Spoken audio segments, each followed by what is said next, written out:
చెప్పు, మర్యాదగా చెప్పు. మా తాతను ఎందుకు తప్పావో చెప్పు, చెప్పు. ముసలాడు వయసు అయింది, పోయాడు. పోయినోళ్ళందరూ మంచోళ్ళు, ఉన్నోళ్ళు పోయినోళ్ళ తీపి గుర్తులు. సినిమా పాటలాపు. మా తాత అంటే ఎవరనుకున్నావు? కల్ప తరువు, కామధేనువు. కొత్తిమీర కట్టేం కాదు. కాదు, తేనె పుట్ట. మా తాత స్వాతంత్ర సమర యోధుడు, గాడ్సేకి కుడిపుజం. అందుకే మన దేశం స్వాతంత్రం ఎలా ఏడిస్తే నాకెందుకు? ఆయన కోటాలో ఫస్ట్ క్లాస్ లో ప్రయాణం చేసేవాడి. ఇప్పుడు జనరల్ కంపార్ట్మెంట్ లో, ప్యాసింజర్ రైల్లో లెక్కల పక్కన ప్రయాణం చేస్తున్నారు. మర్యాదగా మా తాతను చంపినందుకు నష్టపరిహారం చెల్లించు. నష్టపరిహారమా? వెళ్లి రైలు కింద పడు, నష్టపరిహారం సంగతి వాళ్ళు చూసుకుంటారు. షాటప్. ఈ రోజు నుంచి డైలీ నువ్వు నాకు 100 రూపాయలు ఫైన్ కట్టాలి. 100 నీ బొంద. సిరంజి కొనడానికి కూడా నా దగ్గర సిల్లు కవలేదు. అదంతా నాకు అనవసరం. నా 100 నాకు కట్టాల్సిందే. ఎలా కడతారయ్యా? Good morning. ఎవరా సాగర్ కన్య? సిస్టర్. ఎవరికి? నీకా? కాదు, మనందరికి. అసలు నీతో ఇలా కాదు గాని, భారతదేశము నా మాతృభూమి, భారతీయులందరూ నా సహోదరులు అలాని ప్రతిజ్ఞ. భారతదేశం నా మాతృభూమి, భారతీయులందరూ నా సహోదరులు. కరెక్ట్. ఆవిడ శిష్యుడు, నా బామతువి. ఇదే నా ప్రతిజ్ఞ. డాక్టర్, ఎవరితను? మన పేషెంటా?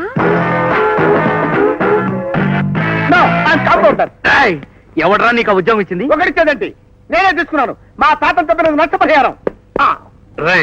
నిన్ను సైంటిఫిక్ గా చంపేయకపోతే నేను డాక్టర్నే కాదు. అసలు నేను డాక్టర్ ఎవడన్నాడు? మరదే. అయ్యా నమస్కారం డాక్టర్ గారు. ఏ జబ్బుకైనా ఫీజు 100 రూపాయలు. కూర్చోండి. ఏమిటి జబ్బు? నిన్నటి దాకా బాగానే ఉన్నానండి. ఇప్పుడు ఇక్కడ అడుగు పెట్టారు, ఇంకేం బాగుంటారు? నువ్వు నోరు మూసుకో. ఏమిటి తమ జబ్బు? కడుపు మంట. ఎవరిని చూస్తే? నన్ను చూస్తే. ఎవరిని చూసినా కడుపు మంట. కాదు, క్యాన్సర్. సిస్టర్, ఆయనకు ఒక ఇంజక్షన్ ఇవ్వు. ఇంజక్షన్ ఎందుకు? ఆయనకు మాత్రం ఏం తెలుసు? ఆ ఇంజక్షన్ నీకు చేస్తే ఒంట్లో ఉన్న రోగాల్లో ఒకటి తగ్గిపోతే అది అందుకు అనుకోవాలన్నమాట. డాక్టర్, ఈయనకి ఎముక తప్ప కన్ను దొరకడం లేదు. ఇలాగే నేను చేస్తాను.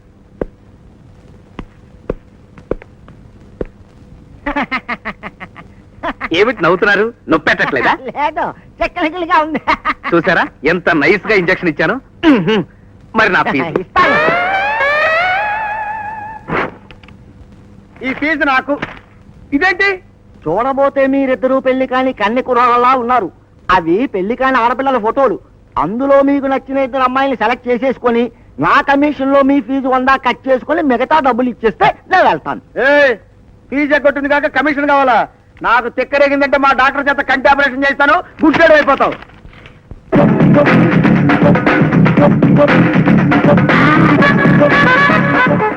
ఎవరి అమ్మాయి? పేరు రాణి. ఈ అమ్మాయికి సంబంధాలు చూసే నాకు ఈ రోగం వచ్చింది. ఈ అమ్మాయి కోసమే నేను ఇంతకాలం ఎదురు చూస్తున్నాను. ఇది జడవుల జలపదార్థం. ప్రేమ అంటే కోపం, ప్రేమికులంటే ద్వేషం. నో, ఈ అమ్మాయిని నేను ప్రేమించాను. ఈమె ప్రేమను నేను సాధించి తీరుతాను. ఇదిగో నా చెవులో గులాబీలు పెట్టకు. నీ చెవులో కాదు, ఈ పిల్ల మనసులో వలపు గులాబీలు పూయిస్తాను. ఆ విషయం నాకు వదిలేండి. మా నాన్నకు పెద్ద కిరికిరి తప్ప ఎలా వాయిస్తారో చూడండి. నాన్న నాన్న నాన్న, మరే కత్తితో పొడుచుకుంటే తొందరగా చచ్చిపోతారా? ఉరేసుకుంటే తొందరగా చచ్చిపోతారా? విషం మింగితే తొందరగా చచ్చిపోతారా? ఉరేసుకుంటేనే తొందరగా చచ్చిపోతారు. కానీ ఇప్పుడు ఏమొచ్చింది? అయితే నేను ఊరేసుకుని ఏమిటి? ఎందుకు? ఎందుక? నా కర్మ కాలి.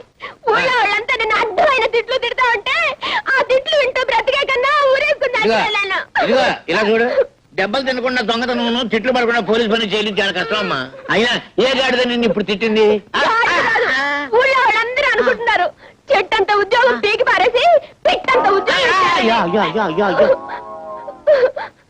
నువ్వు కైడే కాదు సావాసం చేయబట్టే మనకి కష్టాలు వచ్చాయి.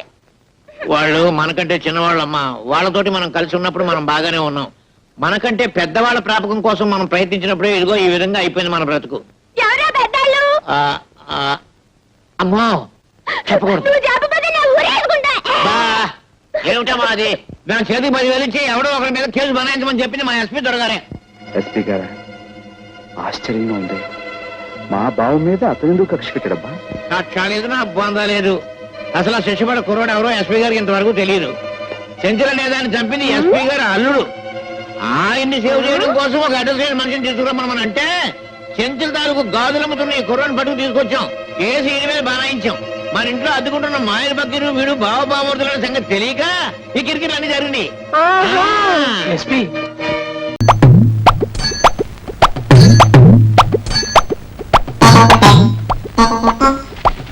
నీ పిచ్చి తగలయ్యా, ఇన్ని షాంపూలేంటే నా జుట్టు రంగే మారిపోయిందో, అసలు టోటల్ గా నా జుట్టే ఊడిపోయిందో చూసుకోవాలి.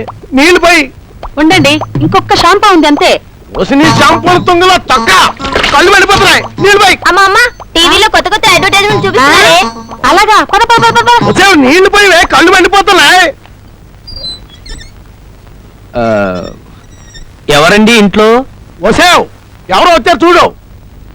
దుంపదగా దీనికి టీవీలో అడ్వర్టైజ్మెంట్లు కనబడితే చాలు ఒంటిపై గుడ్డలు ఊడిపోయినా తెలీదు. అమ్మో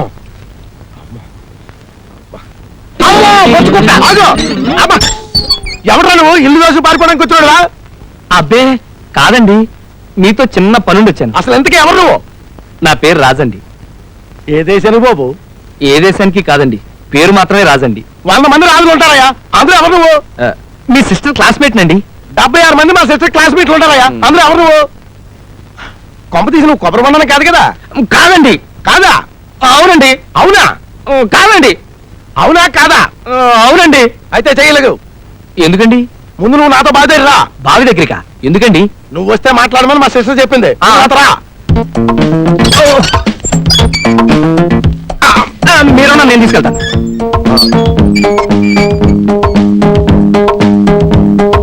వచ్చేసామండి. నీళ్ళు పోయి. నేనా? నువ్వే రాకుమారి కోసం సాహసం ఎలాగో చేయలేవు. నీళ్ళు కూడా పోయలేవా? పోస్తానండి. పోయి.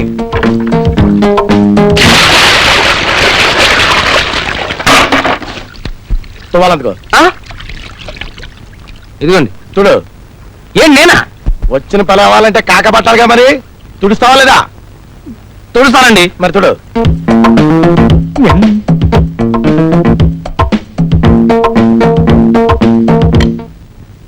తలదూమంటారండి? అక్కర్లేదు. అవును, నువ్వేంటి మా చెల్లి వెనకాల ప్రేమ దోమ అని తిరుగుతున్నావట? దోమ అని తిరగటం మాత్రం అబద్ధం అండి. అంటే ప్రేమ అని తిరుగుతున్నావు అన్నమాట. ఎదమటుకో. ఇంతకీ పెళ్ళైతే పెళ్ళాలను పోషించడానికి ఉద్యోగం ఉందా? ఉద్యోగం అండి? ఆ. లేదండి. లేదా? పోనీ బ్యాంక్ లో సింపుల్ గా 5 లక్షల క్యాష్ ఉందా? 5 లక్షలా? అసలు బ్యాంక్ అకౌంట్ అంటే ఏంటో నాకు తెలియదండి. ఉద్యోగం లేదు, బ్యాంక్ లో 5 లక్షలు లేవు. ప్రేమించడం ఖర్చు లేని పనిని ప్రేమించి పారేశావు. నా చెల్లిని నీకు ఇస్తే కోతి కొబ్బరి బొండం ఇచ్చినట్టు కాదు. నా ఫేస్ నీకంత చీప్ గా కనిపిస్తుందా? ఉద్యోగం సంపాదించాలా అండి? ఉద్యోగం ఒకటే కాదు, నా చెల్లిని నీకు ఇవ్వాలంటే నువ్వు నాకు 5 లక్షలు క్యాష్ ఇవ్వాలి. వెళ్ళు. ఉద్యోగం వచ్చాక కనిపించు, 5 లక్షలు సంపాదించాక మాట్లాడు. పో.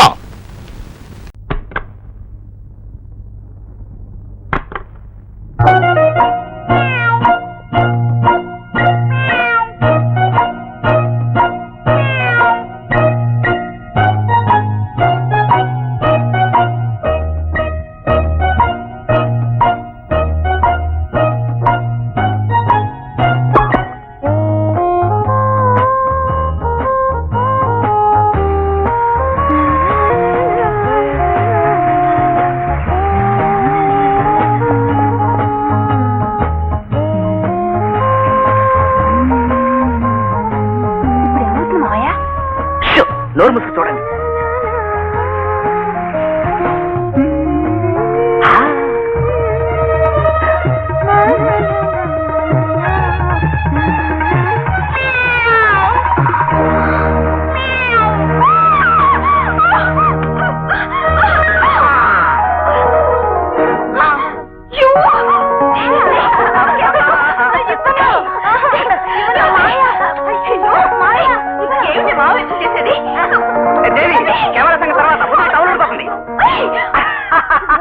కెమెరా. Thank you. తెలుగు 1